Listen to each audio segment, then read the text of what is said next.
Welcome to SSEN Design Deviation Process webinar. The purpose of this webinar is to clarify SSEN's design deviation process. We will provide an overview of the design deviation process, including standards, documentation, as well as terms and responsibilities before showing you an example. Deviations from SSEN's G81 standards. The term SSEN's G81 standards shall apply to all documentation or publications as detailed on the SSEN G81 website, irrespective of the type and content. Procedure document PR-NET Eng 039 details the process that must be followed to ensure that a deviation from G81 standards and operational documents can be formally accepted by SSEN prior to purchase or implementation on site. Designs which are partly compliant with the requirements set out on SSEN's G81 standards shall require deviation for those parts not in compliance. Designs that are fully compliant with the requirements set out on SSEN's G81 standards do not require a deviation. The submission for a deviation shall be made using the request form FO-NET Eng 020. Deviations from SSEN's G81 standards covered by this procedure fall into 5 aspects and must be submitted by the requester, such as SSEN or third-party designer for the scheme. Alterations to existing SSEN process designs which now do not comply with G81 standards. Deviation within a new design which has not yet been processed by SSEN. Modifications required after work has started on site, where proposed design aspect cannot comply with SSEN's G81 standards, where SSEN's G81 standards lack sufficient detail or do not cover either in part or in total a proposed design. SSEN acknowledge that designs may have to change to fit the site circumstances during the execution of the scheme. Revisions to an accepted design will require further assessment through this process. An implementation on site of the design shall not go ahead prior to the confirmation that the deviation request has been accepted by SSEN. Terms and responsibilities associated with the deviations process. Shown here in the table are the main parties that would be involved in a deviation request and assessment. Requester will be responsible for ensuring that the request form FO-NET Eng 020 is complete and associated supporting documentation has sufficient detail covering the deviation. SSEN single point of contact will be responsible for liaising directly with the requester and undertaking processing of the FO-NET Eng 020 in accordance with this procedure. The SSEN single point of contact shall reject a deviation before passing on for the further processing where they have the competence to do this. SSEN Technical Authority will be responsible for processing submitted design deviations in accordance with this procedure, employing the relevant experts within SSEN where necessary to undertake the technical assurance on the deviation as required. SSEN G81 administration will be responsible for monitoring the group email box, issuing the request form FO-NET Eng 020 to the technical authorities, holding the design deviation register and coordinating and collating the deviation responses from the technical authorities. Now we are going to go through the logistics of the deviations process. In front of you is a high-level flowchart of the deviations process. The chart is broken down into 4 sections, and each of the sections covers the actions and responsibilities of the main parties involved in the process. Where a design cannot meet with the SSEN G81 standards, the requester must complete the relevant section of the request form FO-NET Eng 020 and send it electronically with the supporting information to SSEN single point of contact. When received, SSEN single point of contact shall process the request in line with the deviation procedure and confirm that the submitted deviation request provides the required details and that the deviation cannot be overcome by using the SSEN standard schemes. Deviation to design requests will only be considered where it's robustly demonstrated that it is not possible to employ an SSEN standard design. Where these 2 conditions are not met, the SSEN single point of contact will complete the relevant section of the form and return back to the requester.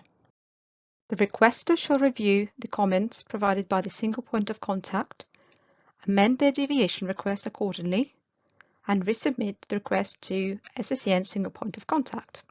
Alternatively, the requester will be required to follow one of the SSEN standard schemes. If the SSEN single point of contact is satisfied with the resubmission, they shall forward the deviation to SSEN's G81 administration. SSEN's G81 administration are responsible for recording the deviation request and assigning it to the relevant SSEN technical authority. The assigned SSEN technical authority shall review the deviation in line with this procedure and either reject or accept the request.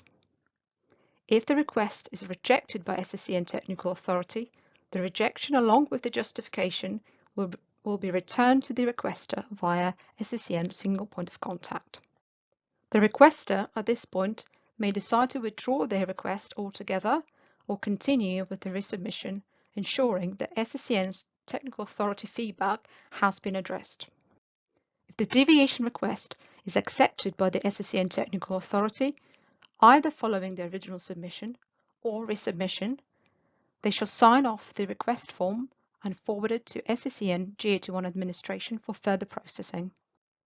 Where there's been a number of different SSEN technical authorities involved in this assessment process, the SSEN G81 administration will collate the responses onto one form.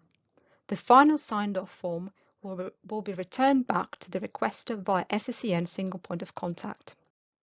The requester shall countersign the form and return back to the SSEN single point of contact. Once the signed form has been returned to SSEN, the requester can proceed with the work in accordance with the accepted deviation. Now we're going to review a completed example of the request form FONET ENG020. The deviation to design form is now a Microsoft Excel form. This is a main change from the current Microsoft Word revision. This revised form has the same number of sections as the current revision, but those have been simplified for the ease of use.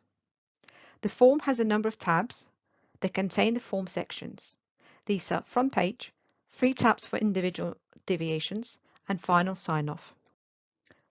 Front page tab includes section 1.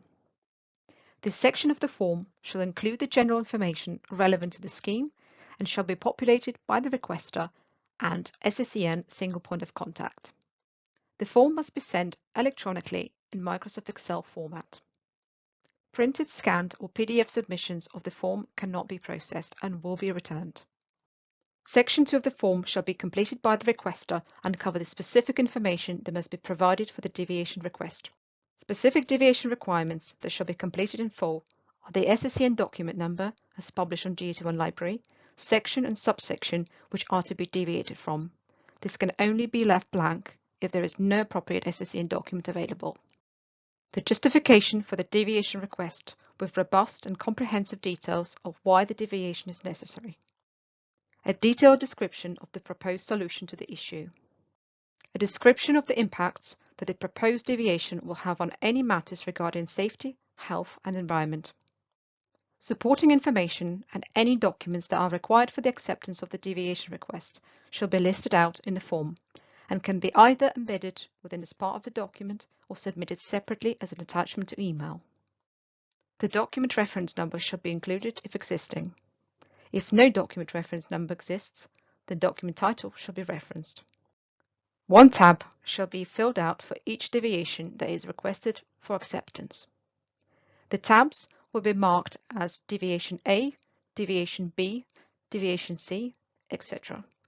Additional tabs may be added if required to cover multiple deviations on the scheme. SSEN G81 administration will allocate the deviation request number and revision and assign the SSEN technical authority. This information will be populated above Section 2.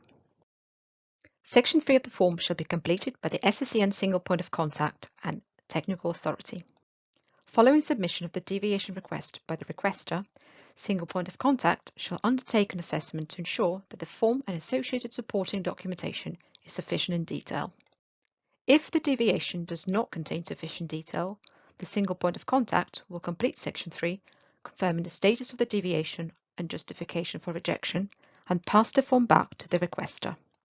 Requests that contain all the relevant information will be forwarded for assessment by SSEN Technical Authority. Technical Authority shall assess the deviation request in line with the procedure and complete Section 3 of the form to complete the status of the deviation. The status can be as follows: accepted, accepted with caveats, rejected, or rejected request and resubmission. Justification for rejection or caveats to acceptance will be provided in Section 3. The final sign-off tab includes Section 4 that shall be completed by the requester and the assigned SSEN Technical Authority. The requester shall countersign the declaration in Section 4 and return the copy to SSEN single point of contact before proceeding with the works in accordance with the accepted deviation. Additional notes in relation to the deviations process. The SSEN Technical Authority is responsible for accepting or rejecting only the aspects of the design that are not in conformance with SSEN G81 standards and operational documents, and where SSEN will be owning or adopting the assets. Deviation requests will be rejected where they could compromise the safety to the public or SSEN staff, result in adverse effects on network reliability, operability, or maintainability, result in exposure to regulatory, statutory, or legal nonconformance, cause more detriment to the environment than the standard scheme, where an SSE compliant design is achievable, or where the asset subject to the deviation belongs to a third party. Design deviations that require the use of unapproved equipment or modifications to approved equipment will also be subject to the process defined in PR Net Eng 001. Technical approval of products for use by SSEN on the distribution network. Where this is required, the request under PRNet Eng 001 shall be attached as supporting information on Form FONet Eng 020 as part of the deviations process. This brings our webinar to a close. Thank you for your time. If you require any further assistance or would like to provide feedback, please get in touch with Connections Engagement Team at connectionsfeedback@sse.com.